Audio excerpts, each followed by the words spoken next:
Hi guys, how are you? I hope you're well. I am well. Been away for some time. I know you guys are seeing me. Some of you who follow me in the other channel are seeing me posting, but I can tell you, it's so easy to do some things. Yeah, some things come so naturally, and like when I do meal preps and meal stuff, yeah, I can just have it uploaded and it just goes live. So that is what I do all the time, yeah. Just my my stuff, my food stuff, you know. But to come here, this is an altar. And people catch fire on altars. Yeah, so to come here, I have to be well prepared. I have to be sent. I can't just come here and do banter. I'm not even good at it. If I was, I would be, giving story times all the time. So I like it when God has is guiding me and has, filled the message in his spirit, has the people who are going to hear about it very ready, you know. When you start a thing like YouTube, like when we started, and other people I've seen who started YouTube because other people are doing it and they didn't see themselves taking the usual trajectory. Everybody thinks they're a star. In one way or another. I bet even the small prophets in the Bible would think, "Oh my God, I've been sent. Yeah, now my time has come. I've been remembered. Now people will know." That God speaks to me. I am somebody. And then, even if they were to wake up now and see, what was written in the Bible about them, they just have the tiny, tiny, books, minor prophets. So some of us don't even know when we are starting, that God will capture you and send you to do a particular thing just for, particular people, few people, and that's okay. Like when you know that that thing, if you do it and you're obedient with it, he will make your life different. Yeah. It will never be so simple or so uh it will be smooth, it will be according to his will. Yeah, but there are some things while you're doing your life that God will send you. And when he sends you and you obey, every time, because it will be a continuous thing. Yeah, you have to be stayed closely to him or close to him so that you can hear and deliver. Yeah, you'll be a channel. Even with money, you'll be a channel. So guys, I'm actually excited that this day has come where we can talk about this message. Has disturbed me in my heart. It's just been there, marinating. And things that are marinating have acid. Yeah, so it's like you can't even forget. You can't, like, shut your mouth with something acidic in it. Like, have you ever tried to lick lemon or salt? Something that's just, or vinegar. You can't just, it's not something you can just put in your mouth. It will even break your teeth. That's how, messages are. When you're given a message, it just sits there percolating like something. There's a reaction happening, yeah, and until you release it, you can't be okay. So it's very important to obey. The obedience is the very best way to show that you believe. So yeah, this message is exciting to some people, and it's a very curious message. As I'm talking to you, I'm taking a step of faith to just open my mouth and have God speak through me, because I really couldn't capture it. I really couldn't, I didn't come here with the confidence, with my confidence. I came here with my Godfidence. Yeah, I'm praying that as I open my mouth, he will speak through me. But this is not a unique story. This is not, you've all heard about these stories. You've all, even I bet some people who are listening, the two of you, you already know where I'm going with this. You already feel it, yeah? And you can see, you can actually give this whole message yourself. It's just that, maybe you want to hear whether what you're thinking is what I am thinking or what I'm gonna say. Okay, so a place called No Man's Land. Yeah, where is this place? This place is between where you have been or home, where you call home, and that's why I gave it the preceding message. I don't think a lot of people have had a chance, but I feel like the people who are supposed to see it have seen it. Yeah, it's about 6 people who have watched that video, and that one also caught me by surprise. I don't like doing videos in the car, I don't know why. I find it so nice when other people are doing it, but I don't like doing videos when I'm driving, you know. Yeah, maybe because I like enjoying music instead, but also that one caught me by surprise, and I just, switched on and said something about it. After that, I've done 2 more videos because I've been away, yeah. We've not been home, we just came back. When we went away, because this thing has happened before, whenever we are away, I'm able to do things that were percolating or marinating, whatever message was in my heart, and I couldn't do it at home. I always expect to do it when I'm away, especially because sometimes you get time, yeah. Because when you're in the house, you're always doing something, yeah. Whether it is school work, job work, cleaning your house, cooking, whatever, but when you're away, it's like you get more time to just meditate on the word, meditate on what the Lord has been telling you, and then delivering it. Yeah. So I thought that would happen. I actually felt did 2 messages. I felt like I forced it, So I've gone back to the very message I did before I left, my town. Okay, so where is this place? Reconnecting. I'm sorry, guys. How come? Apa internet connected? Okay, thank you, Baba. Oh yeah. It's okay. It's back. Okay. So a place called No Man's Land. Where is this place? It's between where you have been, that is home, and your promised land. And a lot of people do not just sojourn. You don't just make a journey, but there's a lot of us doing that journey. So you may think that yours is not unique. Let me tell you, when the Israelites left Egypt, they went out as a group, yeah?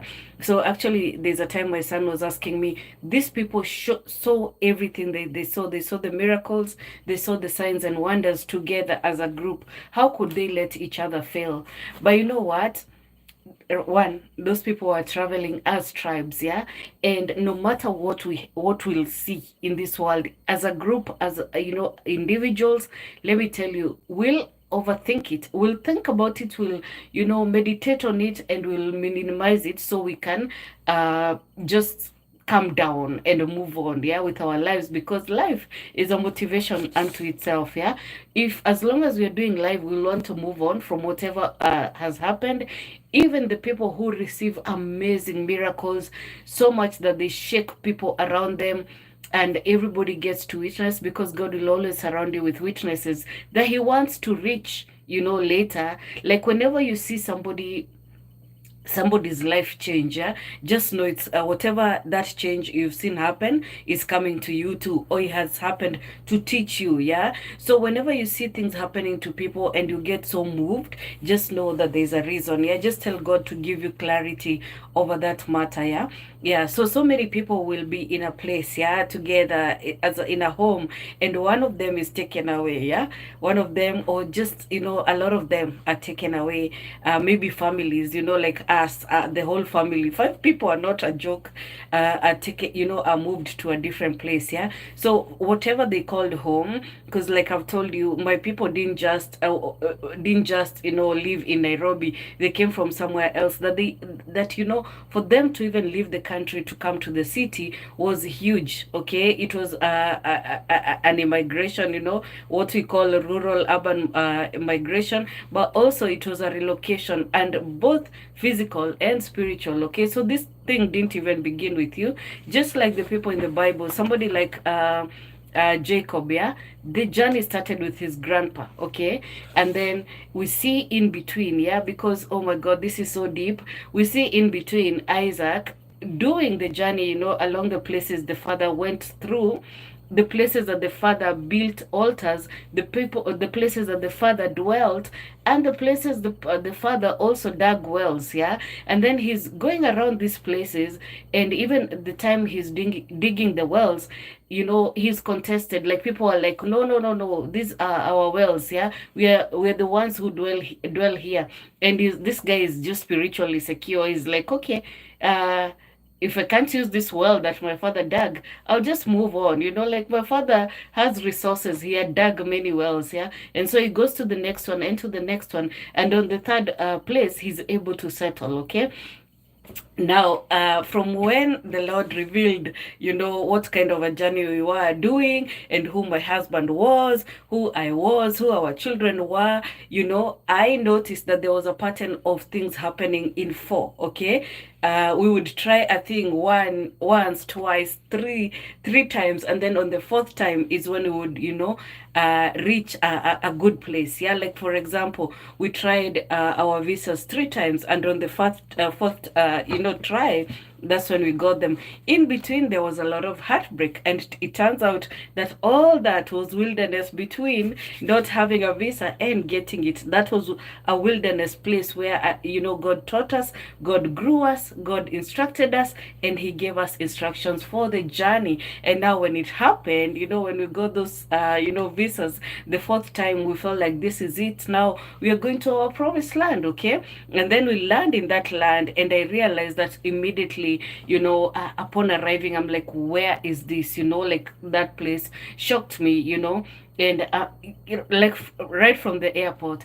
And as days went by, God revealed that that was a place of battle. Yeah, it was a battleground. It was also a training ground. Not only was I fighting, I was getting trained in battle. Okay, so when I'm leaving home, I didn't know that I would be fighting anymore. I thought that that was the fight I had done, and it was tough. Yeah, like, this journey has been tough, yeah, right, like, in the past has been tough, that I wouldn't want anyone else, following, to go through that. Okay, so I'm hoping that the people who come after me, and even, our children, yeah. I had Apostle Salman saying that your children will receive easily what you had to really fight for, okay? What you just laid giants for, your children will just come into, yeah. And that's okay. When you're chosen to do a battle, and I realized, oh my God, this did not start with me. I saw my mother going through the most, yeah. I saw my grandma, most especially, because I was just right next to this woman, go through things I would not wish on my worst enemy, right? And I was a kid watching this. It was affecting me, and whenever, especially that she was so challenged that, she got even violent with us, I saw that it affected me in more ways than I would have wanted, yeah. But I didn't know what she was going through. I was just like, why is this woman not regulated? Like, who lives like this? Why does she want to live like this? Until I was grown and understood, yeah, making the same path, feeling the same things, going through the same motions, and feeling like, my God, I cannot, and because I knew that this I cannot, it's affecting even my children and my surroundings. I was looking at also the injustices around me and thinking, it is how people see me, it is how people treat me. I'm a victim, of this. And coming to that place where, you realize, oh, God allowed it to happen. God allowed it to happen so that you can feel all these things that were not felt by you first, but by your generations before you, so that you can arise and do something. Now, at the point where you're going through all these things, through all those rejections, through all that victimhood, you don't think that you can be able, you don't have to think that there's strength in you, You've seen other strong people and you're like, let them do it. Like, why is this challenge coming to me? Me, I'm not able. I'm just a child. You want to be a child at that time. But you know what? As a child, you could not receive the things that are coming together with that, because everything that God gives you, every challenge, every mission, God, repays. Yeah, he repays for you being a good vessel. Yeah, so you start off being a particular kind of vessel, and I know other people have started from a good ground. Yeah, but not you. Not you who is doing this journey. Let me tell you, there are people in life who will also walk towards their promised land. Yeah. um or leave their promised land, because no matter how much God wanted to do for the Israelites, still when he gave them a land, they would leave and go looking for greener pastures. So a lot of philosophers, yeah, and a lot of people who observe life have seen places where you see a man working so hard, providing for his family. He just breaks a lot of chains, just builds wealth, and his children don't emulate. Yeah, the children destroy all of that. All the grandchildren, they come in, and we are seeing like the tycoons of Kenya, those who have aged over time, those who received a lot, after the colonial times, or the colonial rule.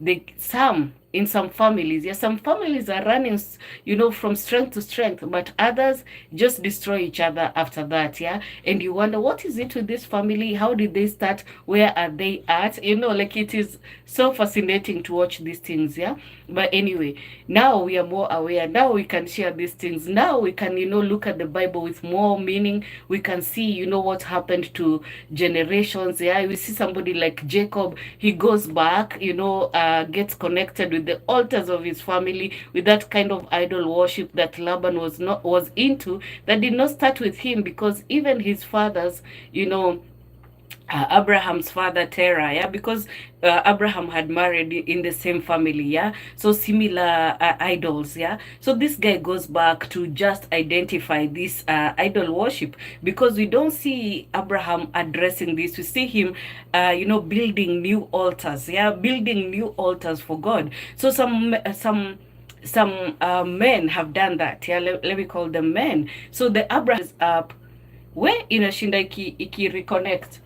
He rises up, is sent on a journey. He goes, and as he's traveling, he's building altars for God. Yeah, then we see his child benefiting from whatever he built. But then we see the grandkid, who is Jacob. Yeah, now going back to that same land, and coming into recognition of the idols. We don't see that quite addressed. Yeah, but we see that even when he's living with his beloved wife, the woman carries the idols from this land, because that is what they're used to. So why is God removing you from this place? Now, we read in Exodus. Yeah, Exodus, is it 2:20 or 2:20? Yeah, God talking about idol worship, and that his people turn away. He was giving them the instructions, yeah, that they should not worship idols, but they did, right? And when they did,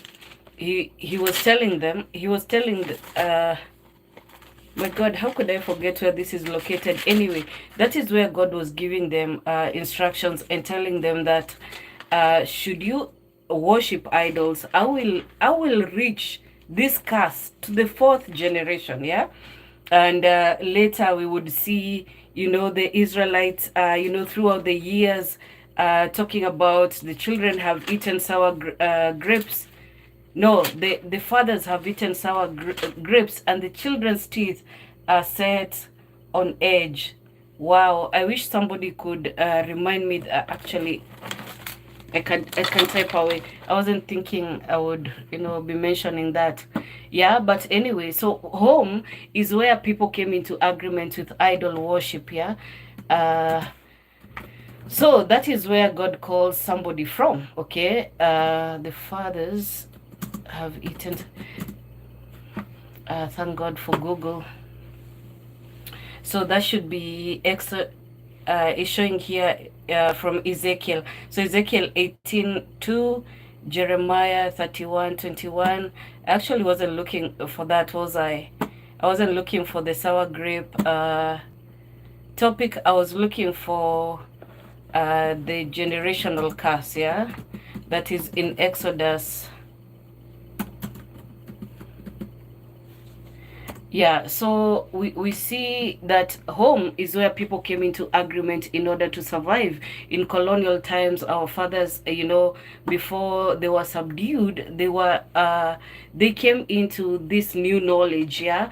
And we see where God is talking about, in fact, if you Google the gods that the Israelites used to worship, you see Asherah, Dagon, Baal, and many other new gods. Okay, so they came into agreement with other gods, yeah, gods that were worshipped by other people, not God's chosen ones, not God's children, yeah. God's children have always been needed to trust and follow Jehovah, okay?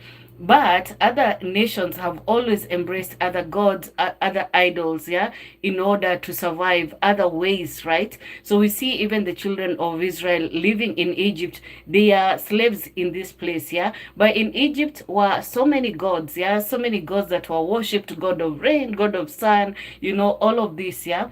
And they had their own ways, that they did things, yeah.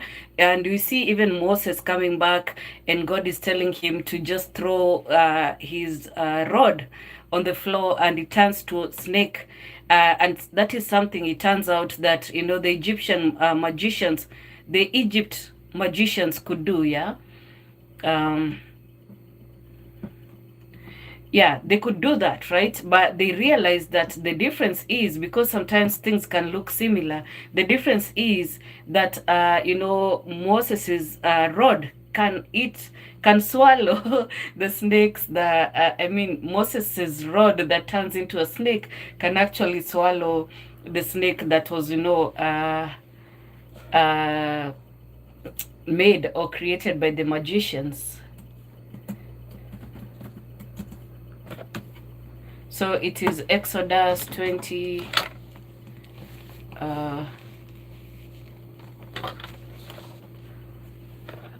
That's still not the one. This is about honoring your parents, the 2012, yeah?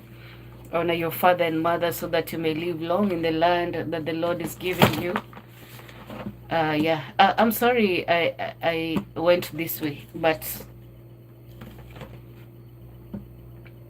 maybe it was necessary, yeah?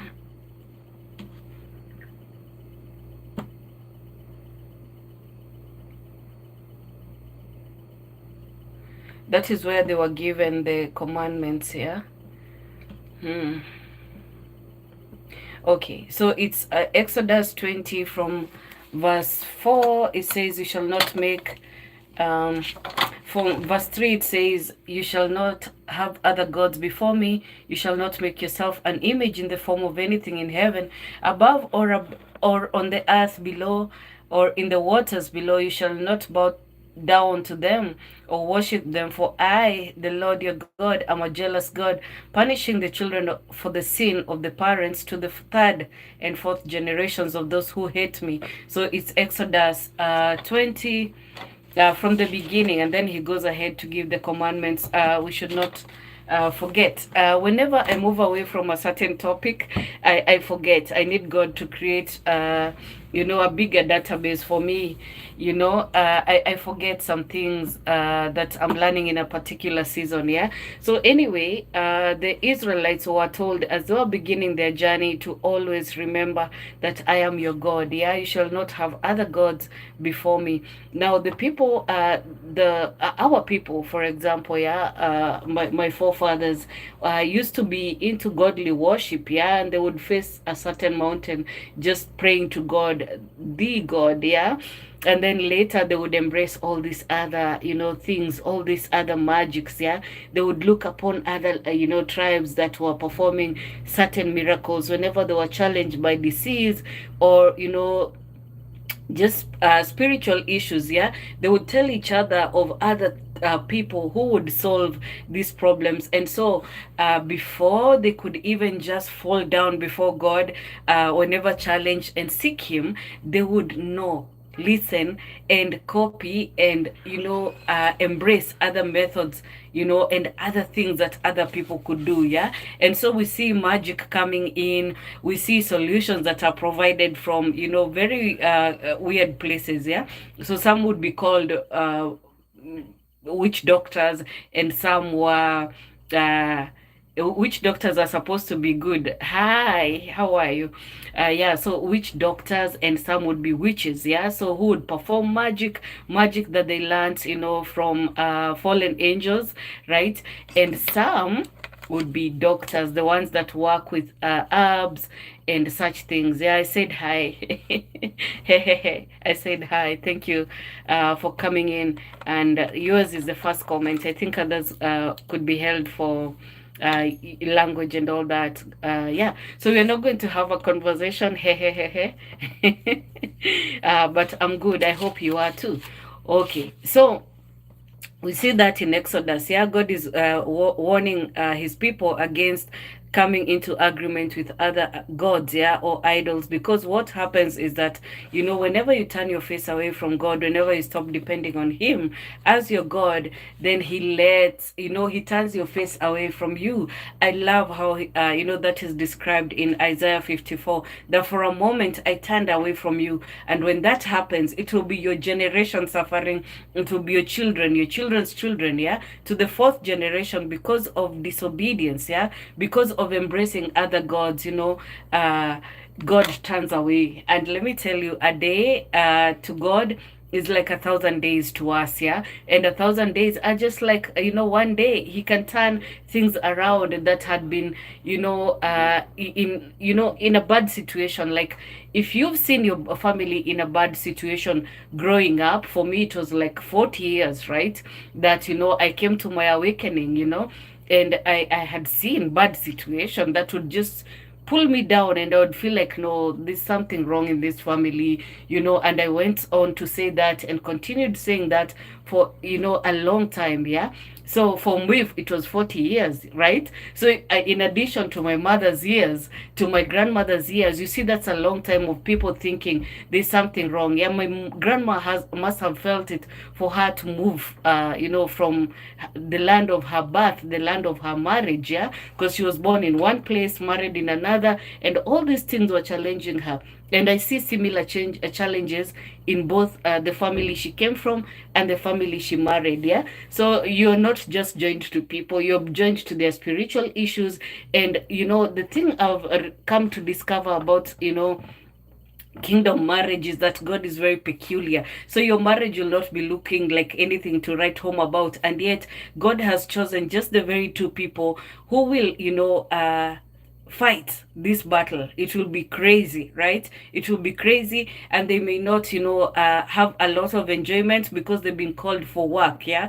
They've been called to work and break chains, and that is some work, okay.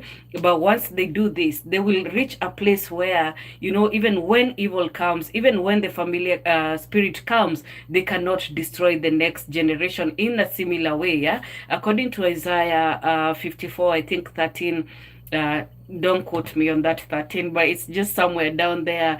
The Lord says, that weapons will be formed, but they shall not prosper. And anyone who raises their tongue against you, yeah, because you know what you've been through, you shall condemn. You shall condemn those, words that come against you. Like, I'm telling you, there's a difference. I didn't know where I was, but having done the journey, and I said I reached my promised land, yeah. And this doesn't have to be America. It doesn't have to even be outside your country. It would be just the journey you're doing and the relocation that God takes you through. For some people, it's even moving from house to house, and then you reach a place where maybe you have you get your own house, yeah, and you get to build. But before that, you are renting. You're moving from one place, and every place you're going to is very spiritual. There are things that you will never be able to do or achieve living in a particular place, yeah. Had I not lived that kind of life, I would not be here telling you that, yeah, because it involved, like, you would never even know at what point or at what stage your journey is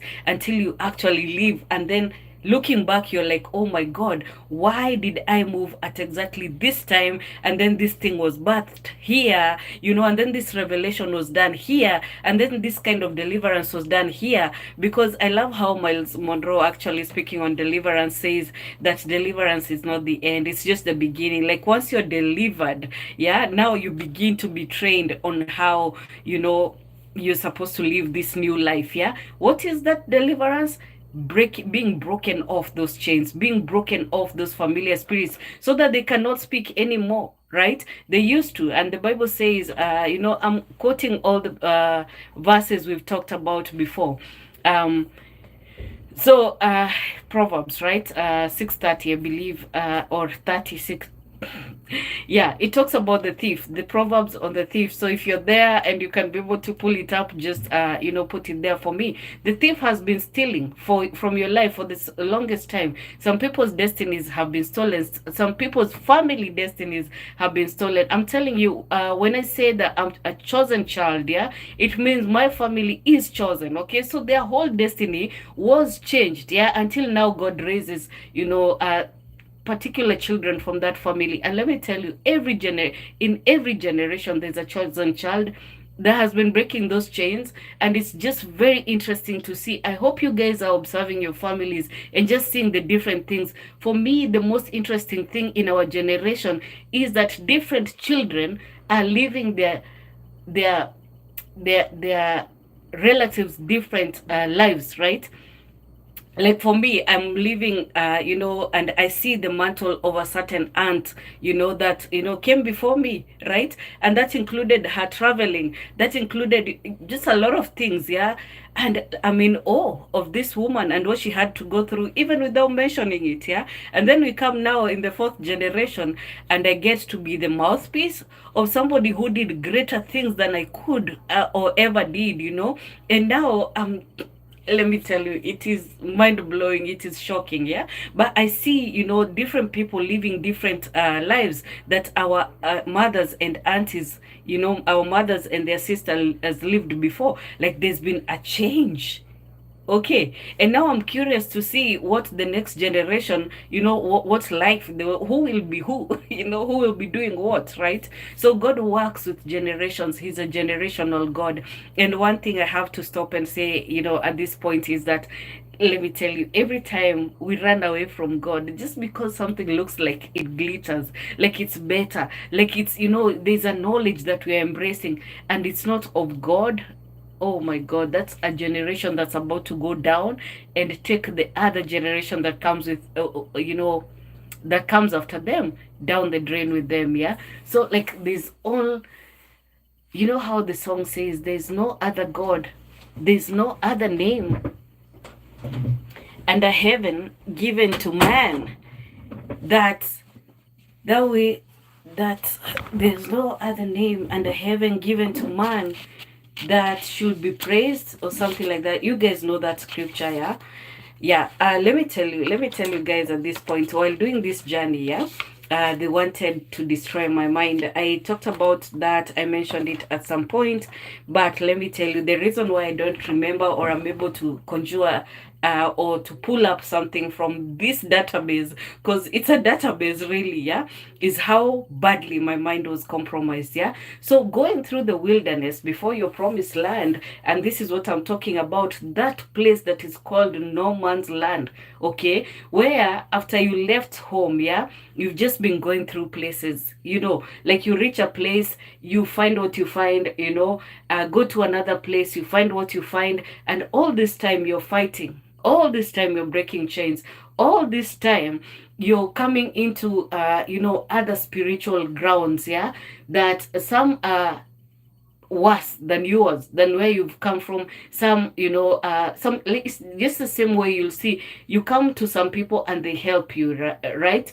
And it ends up badly, like it ends up in rejection. It means these people had the help that they could give you, but their familiar spirits pull them down, because you coming together with them would have been so brilliant. You guys would have been a successful team, yeah, coming together like that. But you don't belong together, okay? You're just helping each other. So that person will be helped by somebody else, yeah. But for now, it's like they make a mistake that can only be influenced by the familiar spirits. Like they'll be pulled, away. They will do something that they've done before, they will unleash, a problem that only they could come up with, and then it seems like they miss out, yeah. But because of missing out of this connection that they would have had with you, that was so brilliant, yeah, and godly ordained, because they miss out on that, and they break away from you, and that happens a lot when there's rejection.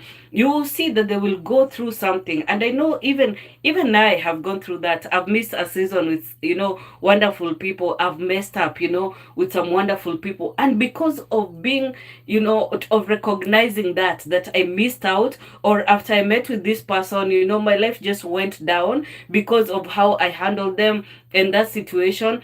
I will go through an arid place, yeah, but when I humble and call out on God, He helps me. Yeah. So this journey is about learning, and you only learn through people, because we are all vessels, right? And sometimes we are very junior vessels. Yeah. Like, the way Second Timothy 20, I think, says, in a household, there are vessels of all kind. Yeah. And as a vessel improves in their work, it is made better. Okay, so we are that kind of vessels. And with repentance, yeah, every time you fumble, every time you mess up, yeah, when you turn to God and humble, He turns it all around, okay, and gives you and heals your land. That is what God does whenever, as a vessel, you mess up, yeah, while mixing with other vessels in the places that He sends you, yeah, where you're rejected, and instead of understanding, because through knowledge shall the just escape. If you understood why you were rejected, you would be so happy, you'd be like, God bless those people. But it's a journey. So when you reach to that place where you understand, oh, no wonder I was rejected here, and you actually feel bad about those people, where previously you used to talk so bad about them, like, how could they, like, you guys, if you've had, if you've been hurt in churches, yeah, you're like, how how people speak about saved people, like, how could they, these are the people who are doing the journey, you understand? And so they go through so much brokenness, they get disciplined. You do not understand how there's an example for each and everything, even in the Bible, right? Not even in the Bible, there's an example of everything. They say the Bible is as recent as tomorrow's news. Yeah. Look at Eli. Yeah. Like, he was a man of God. He was serving, it was given him the charge of Samuel. I can't imagine this man having to raise a child, in church. How many church leaders can do that? They would be like, "Msinisumbue na watoto," and then he's not even able to be in charge of his own children. And so that priesthood ends there.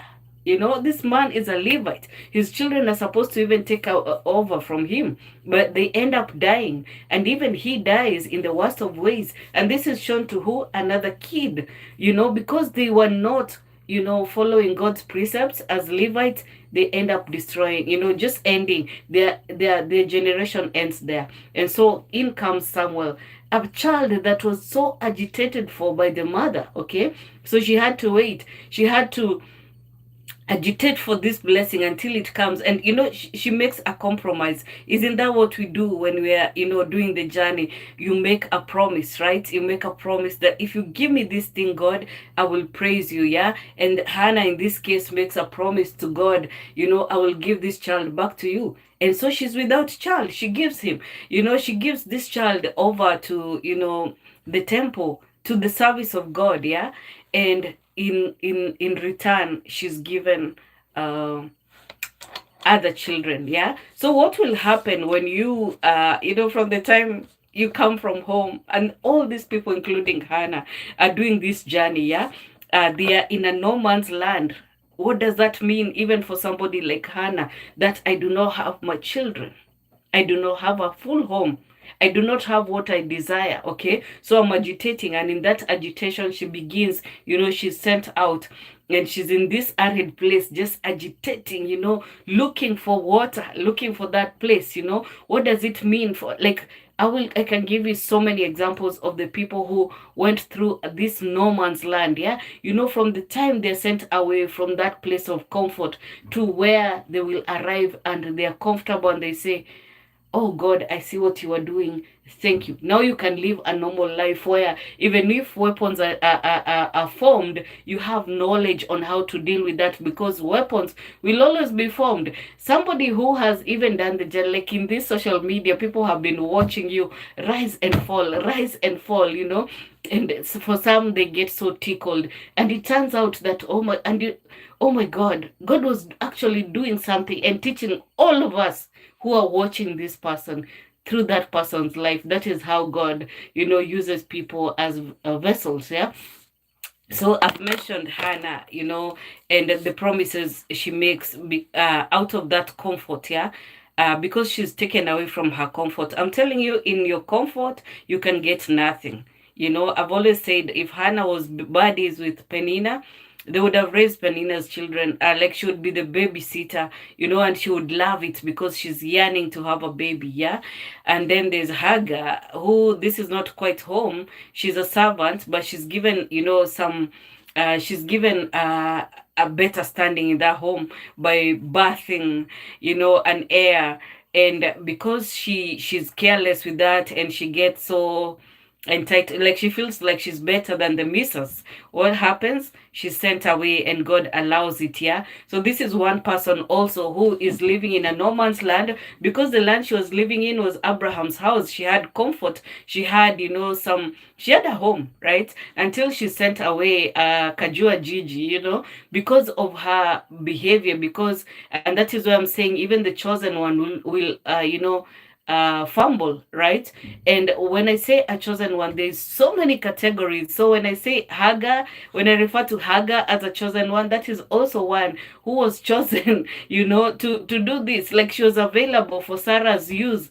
And I know that can bring a lot of fight here, right here, yeah? Right here between me and you.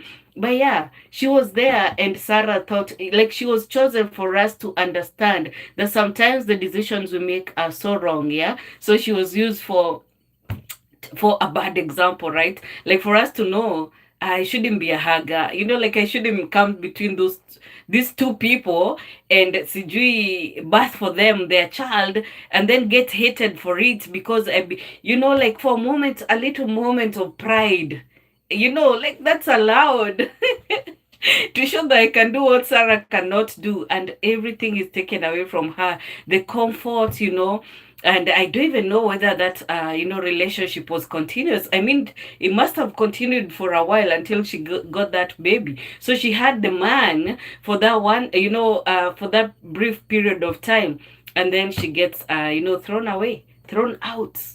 And even Abraham can't follow her, you know, he has to stay with Sarah being old and all. You know, like she wasn't allowed to come between them like that. You know, she wasn't allowed also to for her child to be this heir.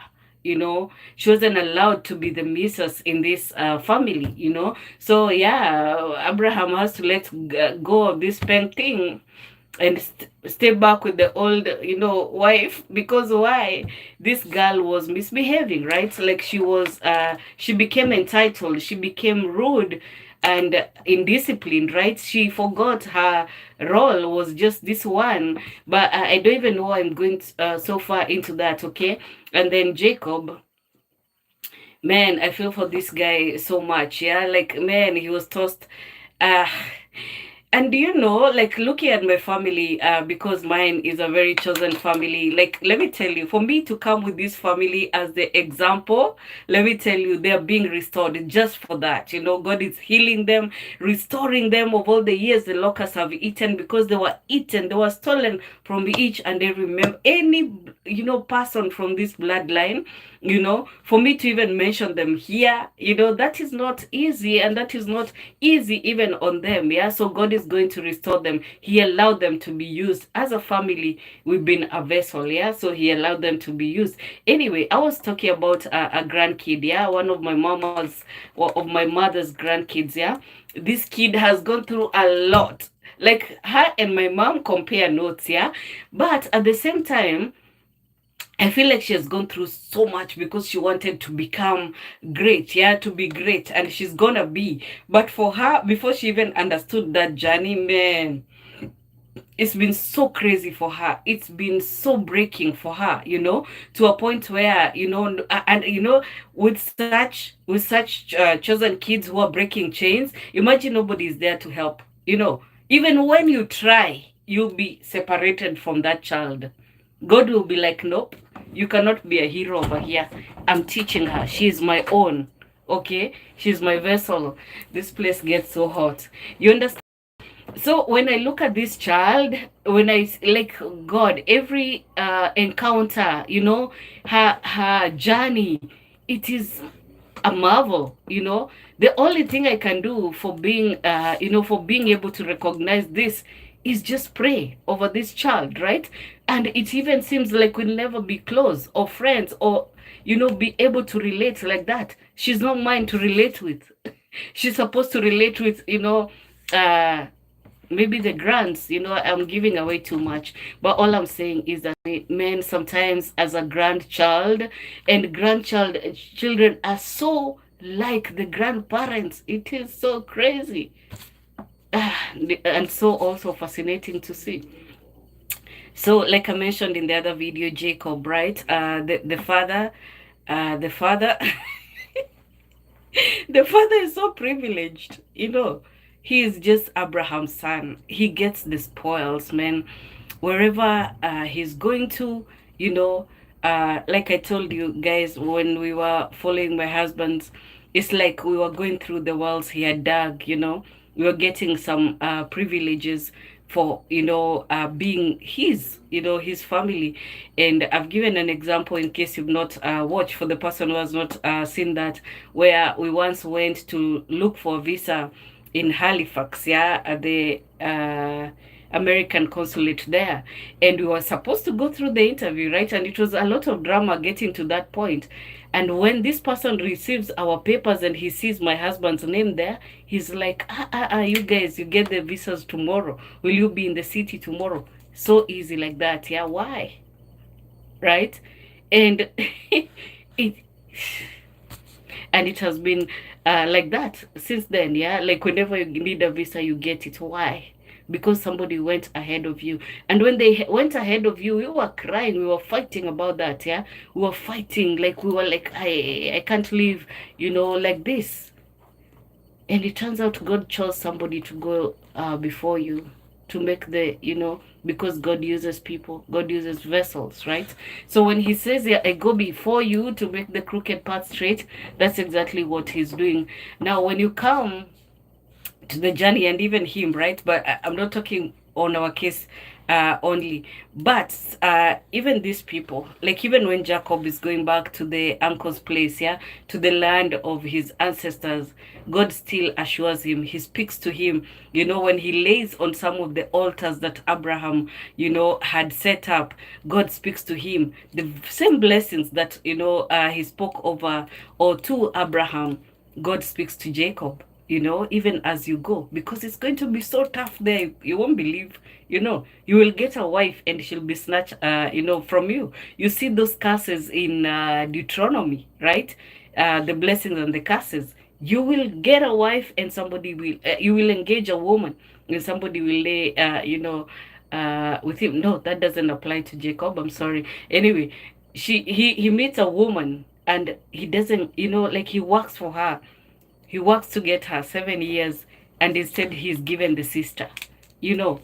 And this sister turns out is also a blessing. Now, had he remembered that he will be blessed, because whenever we hear blessings spoken over us, whenever there's a prophecy, like this is going to happen, we think of only the good things and we wait for the good things. We just sit there waiting for the good things. It turns out we are supposed to just be on our bellies crying before God because that word has been released, because it's going to be tough from there. Anyway, so he gets this blessing and this prophecy, right? So right from the mouth of God. I'm going to bless you. I'm going to bless you and your generations, right? As he's going to his uncles. And then he reaches there. It will be so easy to forget the blessings that were spoken over him, because now he's he comes with a good heart. Yeah, he's working openly for the uncle, just to get the girl he met at the well. Yeah, like even before he reached his uncle's place, he had met the woman he wanted, in Rachel. And then he gets there, he's like, yeah, I'm willing, I will work, I will pay, I will pay for her bride price, I will put these muscles to work. But on the wedding night, he's given somebody else, right? And we are not told about his feelings, but you don't even have to be, and so knowledgeable. You don't even have to know the story to imagine how it felt. Yeah, like he'll be laying with this woman that he doesn't like, and we're even given the description to know she wasn't looking, cute. She wasn't cute. She wasn't beautiful, right? And there must have been a lot of war. We see that, between the exchanges with the women, there was a lot of war. There was a lot of competition between Rachel and Leah, right? And yet this Leah is the one who is going to bring the blessings that, God talked about. He's the one, she's the one who is going to bring about this Israel, this tribe of Israel. It's coming from this woman. Because we don't even see Joseph, falling in, under that. His children do, the grandkids, yeah. So it's a tough journey, man. It's a tough journey before you get to that place where, in our lives, right? Like in our case, it would be where we disappear, where we disappear from people's eyes, where you get some rest, where you're not no longer working, for this blessing, yeah. It has come. You have arrived. You have arrived to that blessed land. But as we see from history, you can still lose it just because you panic, just because you turn away from God. Yeah. Like you can learn all these things and still, not get there. But now we are talking about getting there, right? And I think I have just 9 more minutes or 8 more minutes. Yeah. So Hannah, Hagar, Jacob, right? I'm thinking of this too, but there's so many people who have had, and that is you and me too, right? It's the modern, we are still doing this journey. You think you're alone doing this journey. You think you're the only one who has gotten a visa. Go to the embassy and see. And even the people you see are not even 0.0000 whatever, it's a huge tribe of people going through the same things, yeah. And you will arrive somewhere. There are people who will be ahead of you, there are people who will be at the same level. You will meet them later and you're talking about, oh my God, you came the same year, to a particular place. It could be this America. You came the same time as me. Wow, what's your story like? Even if you don't get to share, you're like very curious, yeah. Like, what do you have in common with this person? There'll be other people coming, after you. And all these lessons that you've learned in your journey, you're supposed to apply. Now, we see somebody like Moses leaving his people behind, right? Like he was chosen from birth to lead these people. He grows up in the, as a prince, and then it reaches a point where he's like this call, right? He's so ready to work with his people. Maybe he would have been a good politician, yeah. He would have been chosen to represent them, yeah. But when he comes out, he begins with killing, he begins with murder, murder must fall. And just like that, this guy who has been sheltered, has been trained in battle, now he has this calling. And when you have a calling, like Maya Angelou says, nothing hurts like an untold story, right? So he's like, the calling is in him. He just finds himself doing things. He goes out and he finds, because his calling is for him to, take the people out of slavery. He sees this man, killing, beating an Israelite and ends up killing him. That's what a calling does to you. If you see yourself doing crazy things, going to the extremities, giving all you have at that point, and you're like, now I am empty. I am empty. I have nothing. And then God now still fills you because, God works in a way like he's filling you with wells of living water. He rejuvenates you again. Like there's still something in you I'm going to use, yeah? So this guy has murdered. He's supposed to be locked up. Instead, that is where now he has to do this journey where he's pruned, he's taught. because that is what the journey is about. This no man's land where there's no comfort. It's not your father's house. It's not your uncle's house. It's not the new land that you were given. It's the place between home and your promised land, where God has says in prophecy, I will give you that land. Okay. And often I think, who had ever been told that in my family, that that land will be given to you? Must have been somebody, right? Must have been somebody, for us to come into that. So God makes a promise to the Israelites that I will take you out for, he actually spoke to Abraham that your people, your descendants will go into this land and stay for 400 years. It had been told to them. And the prophecy is coming to life, because the prophecy, if there's one thing that will stand, it is the word. Neno litasimama. Ya ulimwengu yatapita, but neno litasimama. So anyway, they stay here for 400 years. And God raises a man, right? This man, as he's rising, just like you and me, we don't even know what, we just feel a fire inside. We just know that we have to do this, yeah? We don't know, later is when you're like, okay, now the social media is filled with this thing of generational breaker.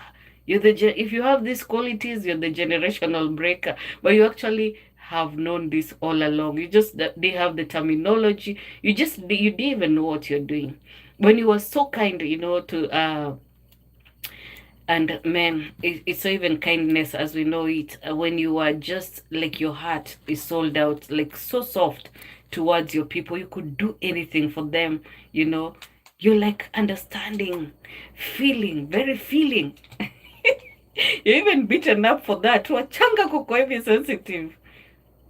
Turns out you are the burden carrier. You carry this whole people in your heart. You're the deliverer. You are so stupid, just like Jacob, telling them about your dreams. Imagine me nasikianga hivi. Nasikianga kuwa tajiri. Nasikianga kuwa hivi, because it's not really about the riches. I say riches because riches are so different from wealth, right? There's a wealth in you that has not been realized. There's a leader in you. There's a position in you. There's a mantle in you that has not yet been realized. And whenever you speak about it, it sounds like gibberish, because you're hidden in plain sight. You have to live with people, right? But for you, for them, whatever you say cannot be understood, but it will cause such a reaction, and that should tell you a lot. You say, I'm a teacher, people react like, oh, you have nothing to teach. You're never even that smart. I'm a teacher. That's the bottom of it. That's the bottom line. That's who I am. So your reaction is just, communicating to me that I've said something. And, the gift is that, as a teacher, if you say something, it is knowledge. It's penetrative. It penetrates these people's ears. It penetrates them to their very marrow. And they react. I want to know, you have nothing to teach people. Nothing. You're this and that. You're small and all. Turns out that's the indication, that's the sign, right? And that goes for across the board. It's everything, right? I know I say I'm a teacher, so you would think I'm talking about me, but no. Yeah, because whatever God has put in you, when you come to when you come to say it, just like Joseph, when you say it, when you say that, oh, I'm that, my sheaf stood upright while he was bowed, that thing will destroy people inside.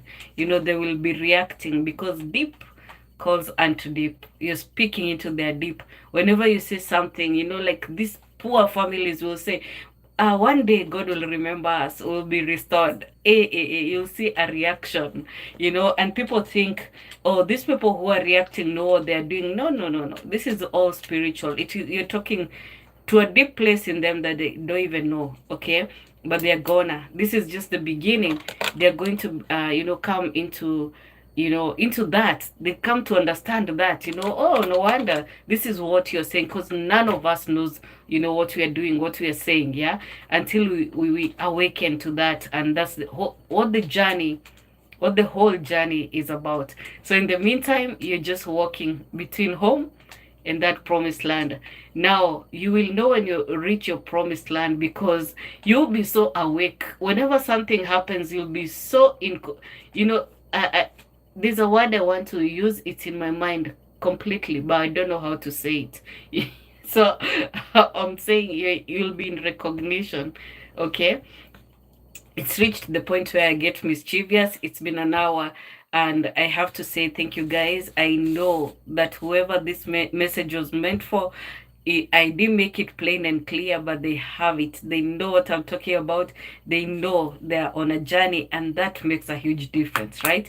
Like Joseph being on some donkey or camel or whatever on his way on the journey to Egypt. Yeah, he's being taken by the merchants. He was on a particular stage of his journey as he's, taken by Potiphar or into Potiphar's house and working there, liking it. He must have thought, I've arrived. He wasn't arrived.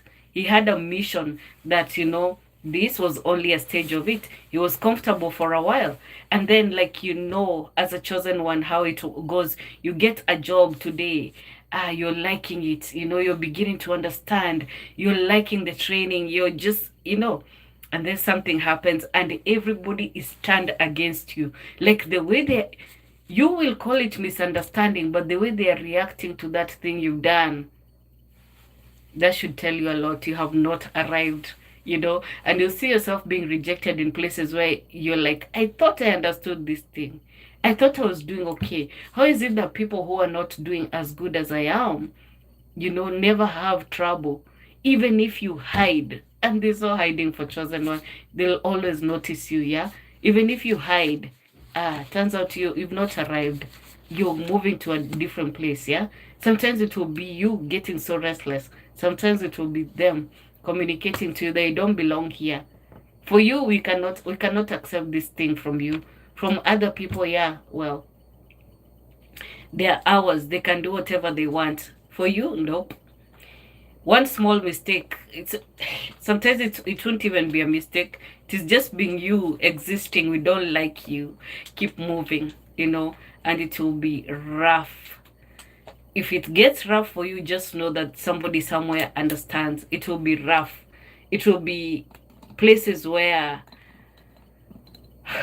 sometimes people will rough you up physically. That's because you're just not in your land.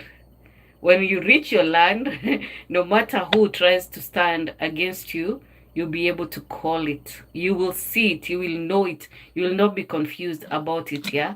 You will know who belongs with you. You will not be confused about it. You will know where you can't dwell. You will not be confused. And it reaches a point where it's so interesting that God even hides what he's doing. But you're like relaxed because you have experience of having done the journey. You have experience of, knowing that God is with you like a mighty warrior. It doesn't matter what happens to you. You're okay. If he says go, you will know. If he speaks to you, whether it's through dreams, through words, through a season change, you will know, right? Anyway, it's a new month, a beautiful month. A lot is going to happen, and I just pray for the best for you guys. Blessings, expansion, it's a journey. It's never going to stop. Even once you reach your promised land, you have to start building, right? I talked about, in a message where I was saying the season is changing so you can work, yeah? So it's going to be work that you understand what you're doing, work that that you're called into. And no matter what happens in that work, because challenges have to be there for you to grow, right? Like you can't build muscles without lifting weights, right? So challenges will always be there for you to grow, for you to learn, yeah? God is bringing you into a new thing. Praise and honor and glory to him because he is wonderful and what he's doing is good, yeah? So I don't know if we'll still pursue this, if we'll talk about this some more, but may there be providence. I don't even know why I'm saying may there be, because there will be providence, yeah? You'll be provided for, just like Hagar, right? You will be caused to name places just because of what you've seen. Hagar, in that place where she thought her son would surely die, they were so thirsty and hungry, and an angel appears and says, your child is not going to die. Look, there's water there. Give him that water. And she calls that place Beersheba, right? And she says, it's the well of the living God who sees me. She felt seen in that place. She felt like, God is communicating something. Let me tell you, you don't have to be Sarah to be important. Everyone is God's child, no matter what you've done. Yeah, the moment you turn to him, you're crying to him in that anguish because you feel like you're so broken. You've left the path that was originally yours, and you think that I deserve death. Yeah, I deserve the worst because I've messed up in this manner. And it turns out you didn't mess up just because of you. It's a bloodline. Yeah, it's a bloodline thing. You're carrying things in you that will make you feel like everything you do is messed up. Yeah, but through knowledge shall the just be able to escape. Through knowledge shall the just escape. So once you know, like Hagar, that God hears me, he heard me, I cried out and he heard me. Don't you guys love the new song, I called the Lord and he heard and he answered. The moment God turns his face towards you, even you, who feels like people don't hear me, why would God hear me? That's what he's in, that's what God does. And it will be amazing to you. So I'm going to leave you with that. I'll see you. God bless you and keep you, make his face shine upon you and give you peace, because that's very important. Bye-bye.